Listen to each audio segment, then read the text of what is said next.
যে আমরা কোনোদিন আর আওয়ামী লীগকে আমরা প্রশ্রয় দিব না। এক শহীদ আবরারকে হত্যা করে লক্ষ লক্ষ শহীদ আবরারের জন্ম হয়েছিল, তাই 24-এর গণঅভ্যুত্থান হয়েছিল, ফ্যাসিস্টরা বিদায় হয়েছিল। আজকে এক হাদির কণ্ঠকে রোধ করে কোটি কোটি হাদি জন্ম নিবে প্রত্যেকটি ঘরে ঘরে। দেশের যে পরিস্থিতি, আজকে দেশে কোনো সরকার আছে বলে মনে হয় না। দেশের যে মাজাভাঙ্গা এবং ভঙ্গুর আইন শৃঙ্খলা বাহিনী রয়েছে, এটা দিয়ে দেশের স্বাধীনতা নিরাপত্তা হুমকির মুখে, এবং দেশে যারা জুলাই বিপ্লবী রয়েছে তারা তাদের জীবনও কিন্তু আপনার হুমকির মুখে। ওসমান হাদির মৃত্যুর জন্য তো আমাদের সরকারই দায়ী, কারণ আপনারা লক্ষ্য করছেন যে ওসমান হাদি বারবার বলছে কিন্তু যে আমাকে হত্যা করতে পারে, আমাকে খুন করতে পারে। তার নির্বাচনী প্রচারণার ভিতরে বিভিন্ন সময় বাধা দিছে, কিন্তু সরকার কেন তাকে নিরাপত্তা দেয়নি? সরকার কেন এটাকে এত হালকাভাবে নিল? তার সাথে যে এই সন্ত্রাসীরা গড়ল, তাকে কি সরকার কি পাহারা দিতে পারতো না? তাকে কি রেকি করতে পারতো না? তার সাথে কারা দেখা করে, কারা সাক্ষাৎ করে? কিন্তু এই বিষয়গুলো সরকার এড়িয়ে গেছে, যার জন্য আমরা ওসমান হাদির মতো এরকম একটা বিপ্লবী নেতাকে আমরা হারিয়েছি। যে আমরা কোনোদিন আর আওয়ামী লীগকে আমরা প্রশ্রয় দিব না। পলিটিক্যালভাবে ভোটের জন্য আমাদের ওই রাজনীতি আর দরকার নাই, না হলে আমাদের এরকম আরও অনেক ওসমান হাদি, আমাদের অনেক সন্তানকে আমাদের হারাতে হবে। আধিপত্যবাদের বিরুদ্ধে যে লড়াই সংগ্রাম, সেটির প্রতীক হয়ে উঠছিলেন কিন্তু এই ওসমান হাদি।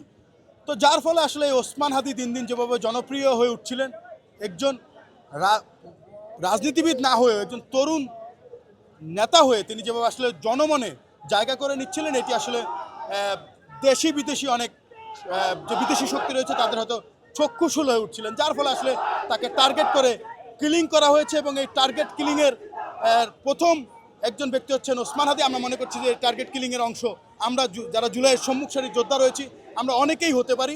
শরীফ ওসমান হাদির জানাজা অংশ নিতে আমি কিশোরগঞ্জ জেলার মিঠামুন উপজেলা থেকে এসেছি, এবং আমি একজন শিক্ষক, এবং আজকে এই ঐতিহাসিক হাদির জানাজায় আমরা একটাই শপথ নিব, আগামীর বাংলাদেশকে আমরা একটা ভারতীয় আধিপত্যবাদ মুক্ত একটি এরকম একটি ন্যায় নীতি ইনসাফের বাংলাদেশ গড়ব, এবং যে কোনো প্রকার আমাদের দেশের সার্বভৌমত্বের জন্য আমরা সবাই প্রস্তুত থাকবো, এবং বাংলাদেশের প্রতিটি ঘরে ঘরে এই 18 কোটি জনগণের প্রত্যেকটি ঘরে ঘরে যাতে হাদির মতো মানুষ আমরা জন্ম হবে এবং হাদির মতো তৈরি হব। হাদি এই জায়গাটাতে সে আঘাত করেছে, ওই আধিপত্যবাদীদের সাংস্কৃতিক দাসরা এটা সহ্য করতে পারে নাই। সে মূলত তার কালচার, তার আন্দোলনটা যতটুকু না রাজনৈতিক, তার চেয়ে বেশিটা হলো সাংস্কৃতিক। এই জন্য আমাদের দেশে যে বিজাতীয় কালচার যারা বিল্ড আপ করতে চায় এদেশে, তাদের হাতে গা লেগেছে। আমরা আজকে শুধু হাদির জানাজা আসিনি, আমরা এসেছি ভারতের আধিপত্যের বিরুদ্ধে এক কণ্ঠস্বর, বাংলাদেশের গণতন্ত্র সমুন্নত রাখার এক কণ্ঠস্বর, এক মহাযোদ্ধা হাদির জানাজা এসেছি। আপনারা দেখেছেন লক্ষ লক্ষ মানুষের এই যে ঢল, কারণ এটা শুধু হাদির জন্য কেউ আসে নাই, এটা মানবিক রাষ্ট্র প্রতিষ্ঠা সংগ্রামের যে কণ্ঠস্বর, তার জানাজা এসেছে। যে দেশকে ভালোবাসে, যে গোলামি পছন্দ করে না, যে অন্য দেশের পা চাটতে পছন্দ করে না, বাংলাদেশের 90-95% মানুষ তারাই পছন্দ করে যে বাংলাদেশকে ভালোবাসে। এরকম জানাজা মনে হয় আমার জন্মের পর থেকে আমি দেখি নাই, এটাই প্রথম।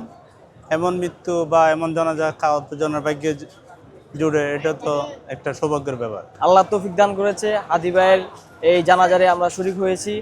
আমরা চাই ওনার জান্নাতবাসী হোক, আল্লাহর কাছে এই দোয়া করি যেন আল্লাহ ওনাকে জান্নাতবাসী করুক, এবং এই দেশের সরকার এমন একটা সরকার আসুক যেন এই দেশকে আমরা গড়ে তুলতে পারি।